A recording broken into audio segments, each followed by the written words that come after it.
Hello, thanks very much for watching this video. I've got two great pieces of news for you. The first one is I no longer have any restraining orders against me, not even one. Very happy about that. The second piece of great news is that today we're going to be racing the British Touring Car Championship, widely considered to be one of the most exciting racing championships in the whole world. Now what we're going to be doing is we're actually going to forfeit the qualifying session, which means that it's just starting a race from the back of the pack and seeing how far forward in the field we can get by the time that the race finishes. So let's give it a go and see where we finish. Okay, here we are on the grid at Donington, waiting to get away in the Toyota Corolla BTCC car. Let's see how good a start I can get.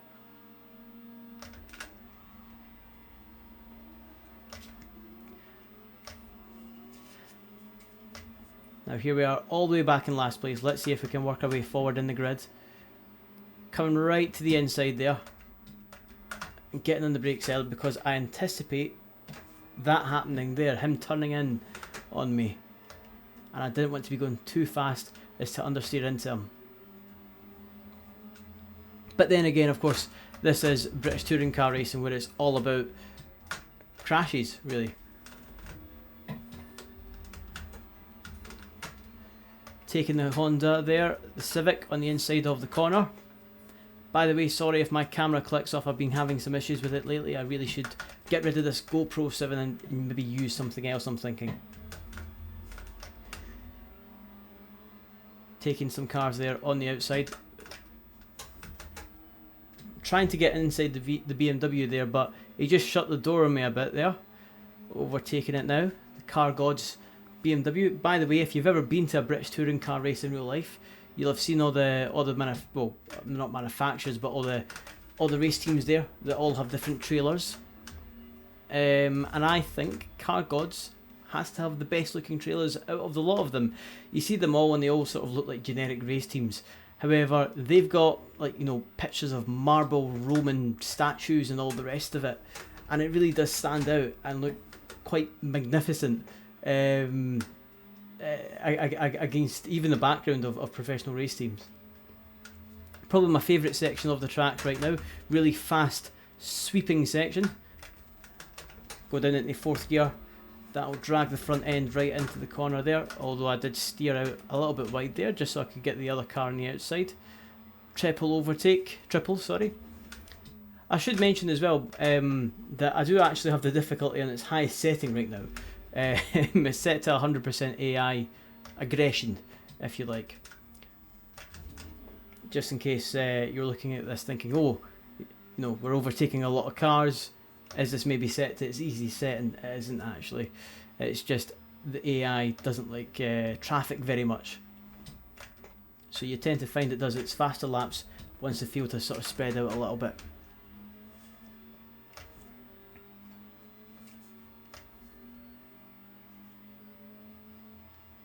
There we are, 1 minute 11.9. That's a particularly quick lap, but I don't think that this lap here is going to be quite as quick because we obviously made that mistake there by clipping the BMW's inside tail on the entrance to the first corner.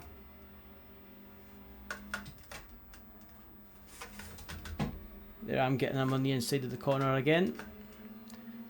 Now I'm pushed to the outside.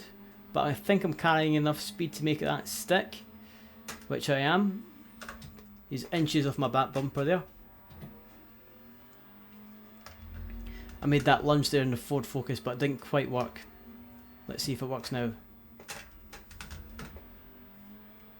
Don't think it did. And if anything, I'm actually at risk, I think, of losing a place. Maybe to the BMW. No, I should be alright, actually. Moving to the inside. Try not to look up the wheels, which I have done a little bit there. Penalty slowed down for 5 seconds or slow at 21 miles an hour before the end of the current lap.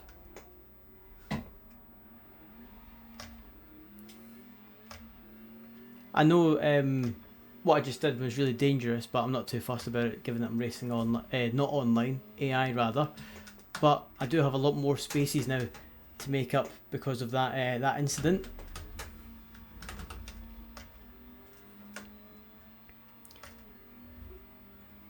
So let's see if I can do it. We're on the 4th lap, so still relatively early on in the race, but late enough for the other cars to have sort of stretched out the field a little bit and for them to start moving a bit faster. And this is probably where the real challenge of it comes in.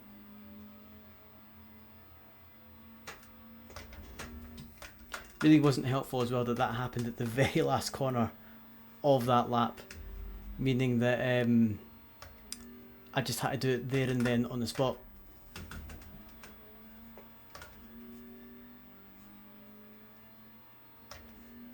And while we're waiting for me to catch up with these other cars in front, I would like to take a moment just to thank ExxonMobil Oil and also to thank Apple as well. They're not sponsoring me, and I'm not going to say, you know, oh, you're doing great work in the world, but thanks for the work that you do. It's very much appreciated, and I could do this video without you.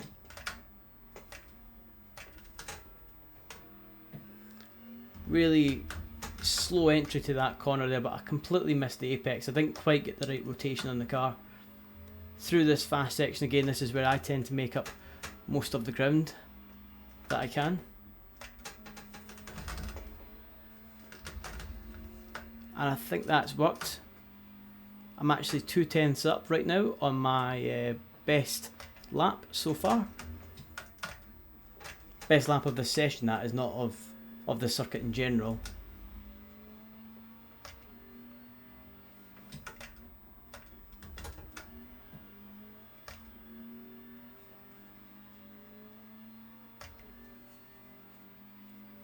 Trying to use the slipstream of the car in front now to see if I can gain some extra time on the back straight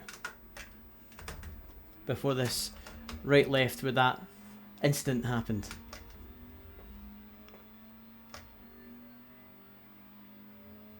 And here we are, 1 minute 11 minutes, sorry, 1 minute 11 seconds, 0.262.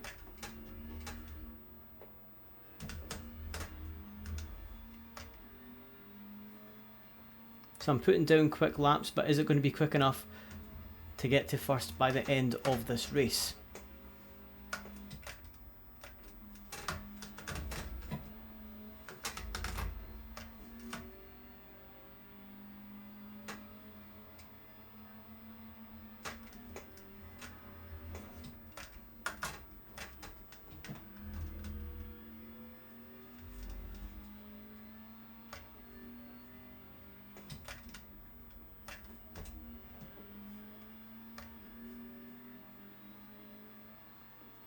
Sorry, I've just realised that I didn't even speak at all when I overtook that car.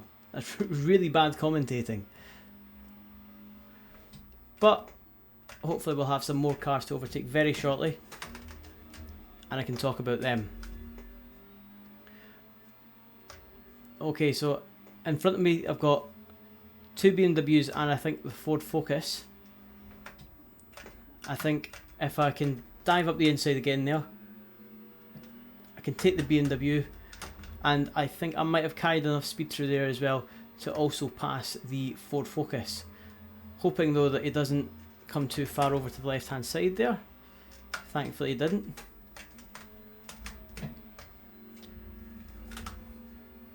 And carried enough speed through the exit to that fast section there to get the BMW as well.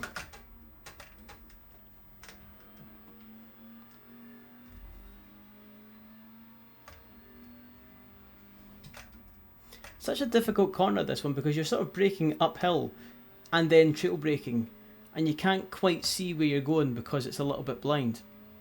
But I think I've done an okay job of it there.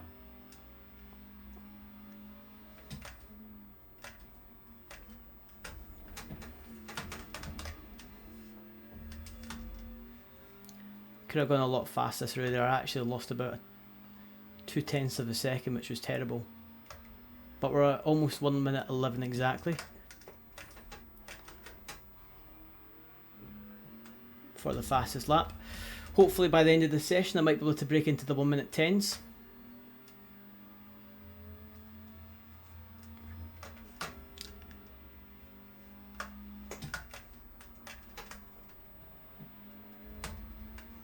Challenging the Cupra now for second place. It really is such a great looking car, that, with that light strip that goes all the way across the back. I know there's a lot of companies that do that now, but on a race car, it looks great.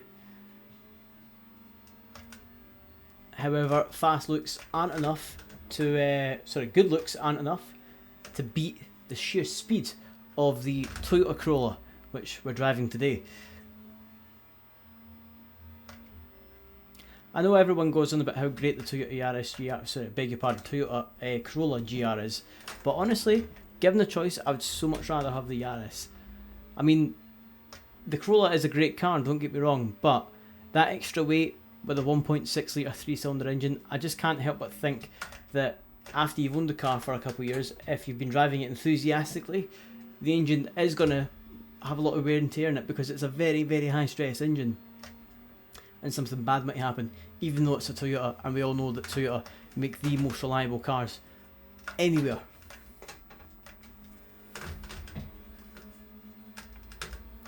Here we are now behind the Bristol Street Motors Hyundai i30N fastback.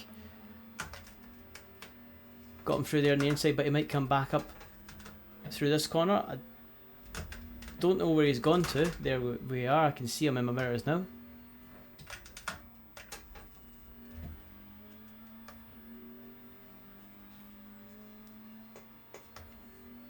As great as those cars are, I do have a little bit of a beef with them. You see, I used to work for Bristol Street Motors as a Hyundai salesman, and through that I've learned to, really wish that these cars don't win when I watch the British Touring Car Championship.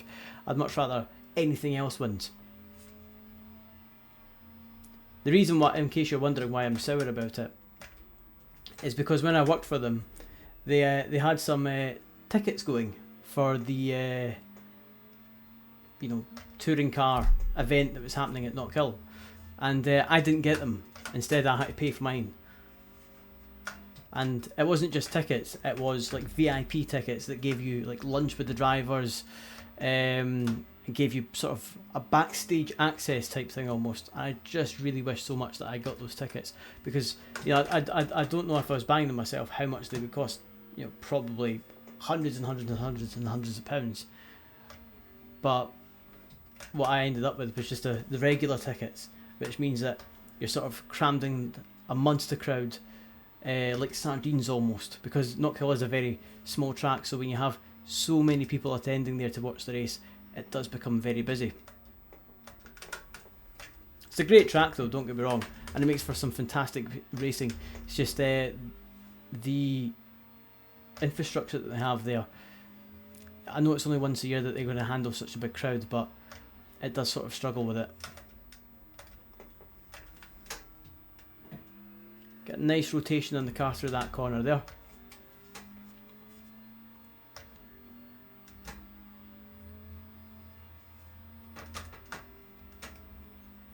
And now we're in first place.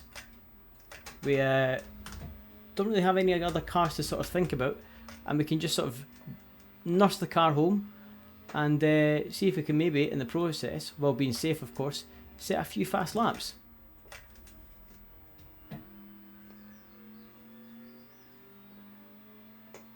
Okay, that one was going well until I lost some time in the last corner there. And now I'm looking at the split time on the display that's got the lights and the gear that I'm currently in front of me, and also in front of you too. And I can see in that I'm about 4 times faster than my last lap was. Well, my best lap, sorry. Now 1/10, which is great, because that means that we are going to break into the 1 minute 10s, and we have 1 minute 10.866. So we're putting down some really, really competitive lap times.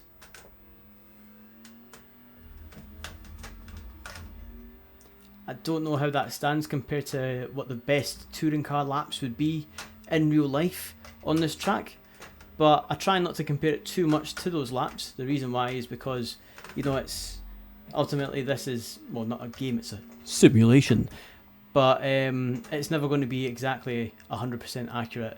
Likewise with the car, especially given that it's not made by some professional team that's got access to the car and the track. It's made by really enthusiasts, by people at home, and they have done a fantastic job. But Of course, it's never going to be 100% accurate to the real car on the real track in terms of what time it puts down, even if you can get the handling and the acceleration and the braking all pretty much spot on.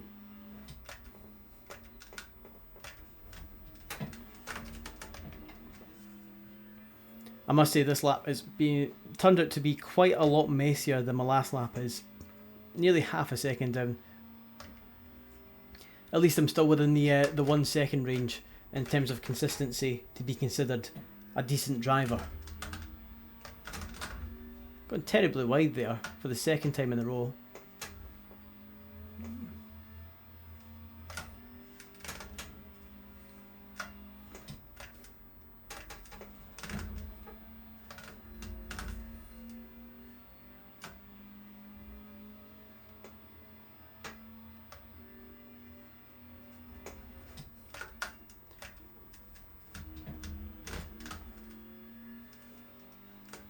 This really is a great fun track to race around, and I've never been here in real life, although I've been over the top of it. What I mean by that is last year I was on a plane coming back from Italy into Manchester Airport, and I looked out the window and I saw a shape that I recognised, and it was this track, Donington Race Circuit. I got really excited, as you can imagine, at that point in time. Oh, locked up the wheels there. Oh no. Now I'm going to have to slow right down again. Another penalty. Unreal. Luckily, we do have a big gap behind us though, meaning that as we go from the 13th lap into the 14th lap of the race, we've still got a comfortable lead. But that did cost me about 4 seconds looking at the timer. But yeah, as I was saying, I looked at the window, saw Donington Race Circuit there, where I've just went wide in the first corner for the third time in a row, and I got very excited. And I thought to myself, you know, that's great. That means it's actually really close to Manchester, and I've sort of got a little bit of a link there. Turns out it's actually miles and miles away when you look at it on a map. It's just, you know, as it would happen when you're on a Boeing 737, 15 minutes away in the plane is actually a really big distance on land.